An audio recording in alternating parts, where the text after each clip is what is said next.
పూలతో, నూనె దీపాలతో, భక్తి భావంతో అలంకరించిన పవిత్ర స్థలం. ఈ దీపాల కాంతి మధ్యలో మీరు చేసిన ఆ ఆకృతి చూసే వారిలో భక్తిని, ఆనందాన్ని కలిగిస్తుంది. ఇది కేవలం ఒక అలంకరణ కాదు, దీపారాధన అనే యజ్ఞం. కార్తీక పౌర్ణమి నాడు ఈ విధంగా పూలతో నేలమీద ఆకృతి వేసి దీపాలను వెలిగించడం అంటే అంధకారాన్ని తొలగించి జ్ఞానప్రకాశం వెలిగించడం అన్న తాత్పర్యం. మీరు చేసిన ఈ అలంకరణలో మొగ్గ పసుపు పూలతో భూమిని పవిత్రం చేశారు. దియా దీపం దీపాలతో శివతేజాన్ని ఆహ్వానించారు.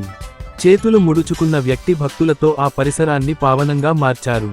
ఇలాంటి అలంకరణను శివపురాణం, దీపయజ్ఞం అని పిలుస్తుంది. దీపాల కాంతి మధ్య భగవంతుని స్మరించి ఓం నమః శివాయ అని పలికే ప్రతి శబ్దం ఆ దీపంలో కలిసిపోతుంది. మీరు చేసిన పని భగవంతునికి ఒక నైవేద్యం లాంటిది. దీపం వెలిగించిన ప్రతి బిందువు మీ జీవితంలో వెలుగుని నింపుతుంది. ఇలాంటి సేవ కార్తీక మాసంలో చేయడం అనేది అశేష పుణ్యఫలం ఇవ్వగలదు అని పురాణాలు చెబుతున్నాయి. పౌర్ణమి మీరు చేసిన ఆ దీపాల అలంకరణ నిజంగా శివయ్యకు సమర్పించిన భక్తి పుష్పం లాంటిది. మీ ఇంటికి శాంతి, సౌఖ్యం, సమృద్ధి నిండాలి. శివపార్వతుల ఆశీస్సులు మీ అందరికీ కలగాలి. చేతులు ముడుచుకున్న వ్యక్తి కళ్ళు తిరగడం కార్తీకమాస పుట్టుక మరియు వ్రతముల విశిష్టత.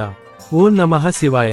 మహాదేవుని కృపతో ఈ విశ్వం సృష్టి, స్థితి, లయములను పొందుతుంది. కాలచక్రంలో 12 మాసాలు ఉన్నా వాటిలో అత్యంత పవిత్రమైనది కార్తీక మాసం. ఈ మాసం శివునికి, విష్ణువుకి సమానంగా ప్రీతిపాత్రమైనది. కానీ శివభక్తులు దీన్ని శివపరమాత్మ మాసం అని ఆరాధిస్తారు. చెర్రీ పువ్వు కార్తీకమాస పుట్టుక గురించి పురాణ కథ. పురాణాలలో చెప్పబడినది, ఒకసారి దేవతలు భగవంతుని వద్దకు వెళ్ళి, ప్రభూ, మేము పాపాల నుండి విముక్తి పొందే మార్గం చెప్పుము అని ప్రార్థించారు. అప్పుడు విష్ణుమూర్తి మురిసిపోతూ అన్నాడు, దీపదానం, ఉపవాసం, హరినామస్మరణం చేస్తే పాపాలు నశిస్తాయి. దానికి ప్రత్యేకంగా నేను ఒక మాసాన్ని సృష్టిస్తున్నాను. ఆ మాసంలో నా తత్వం, శివతత్వం రెండూ కలిసే ఉంటాయి. అది కార్తీక మాసం. ఈ మాసంలో భగవంతుని స్మరించిన వాడికి యోగక్షేమాలు కలుగుతాయి.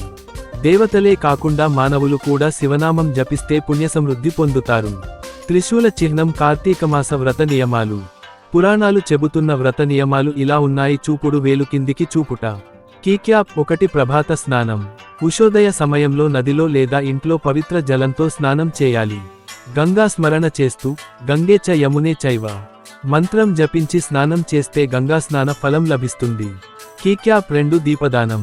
సాయంత్రం సూర్యాస్తమయం తర్వాత ఒక దీపం తులసి చెట్టుకి, ఒక దీపం శివలింగానికి, ఒక దీపం ఇంటి ముందు వెలిగించాలి. దీపం వెలిగించడం అంటే హృదయంలోని అజ్ఞానాన్ని పారద్రోలడం. కీక్యాప్ 3 ఉపవాసం. కార్తీక పౌర్ణమి, ఏకాదశి, సోమవారం రోజుల్లో ఉపవాసం చేయడం అత్యంత శ్రేష్టం.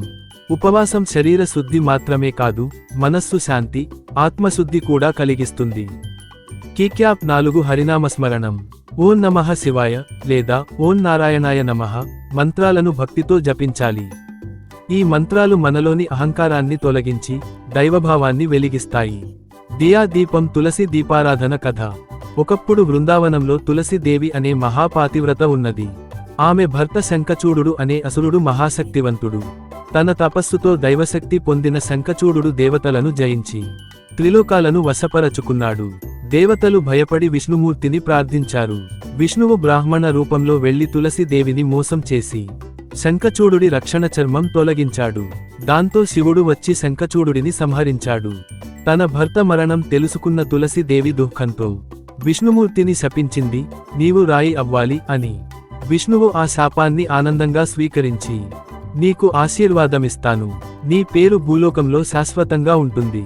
నీ ఆరాధన లేకుండా నా పూజ పూర్తి కాదు. నీ పత్రం, నీ దీపం ఇవి దేవతలకు ప్రీతిపాత్రం అవుతాయి అని అన్నాడు. అప్పటి నుండి తులసి పూజ, తులసి దీపదానం కార్తీక మాసంలో ముఖ్యమైనది అయింది. మూలిక తులసి దీపారాధన యొక్క తాత్పర్యం. తులసి చెట్టు పక్కన వెలిగించే ప్రతి దీపం పాపాలను దహనం చేసి పుణ్యరూప జ్యోతి అవుతుంది. తులసి వనం దేవతల నిలయమని శాస్త్రాలు చెబుతాయి. దానిని శివుడు కూడా అత్యంత పవిత్రంగా భావిస్తాడు. తులసి దీపం వెలిగించిన ఇంట్లో ఆరోగ్యం, ఐశ్వర్యం, శాంతి, సంతానం కలుగుతాయి. దీనివల్ల పితృదోషాలు, నవరహు దోషాలు తగ్గుతాయి. కళ్ళు తిరగడం కార్తీక దీపాల వెనుక భక్తి రహస్యం. భక్తులు వీధుల్లో, గంగ తీరాల్లో, ఆలయాల చుట్టూ దీపాలు వెలిగిస్తారు. ప్రతి దీపం ఒక మనసు, ఆ మనసు దేవుని వైపు తిరిగినప్పుడు దీపం కాంతిలా ఆత్మ వెలుగుతుంది. దీపం వెలిగించడం అంటే మన జీవితాన్ని దేవుని కాంతికి అర్పించడం. ఆ కాంతి శివతేజం అవుతుంది. పౌర్ణమి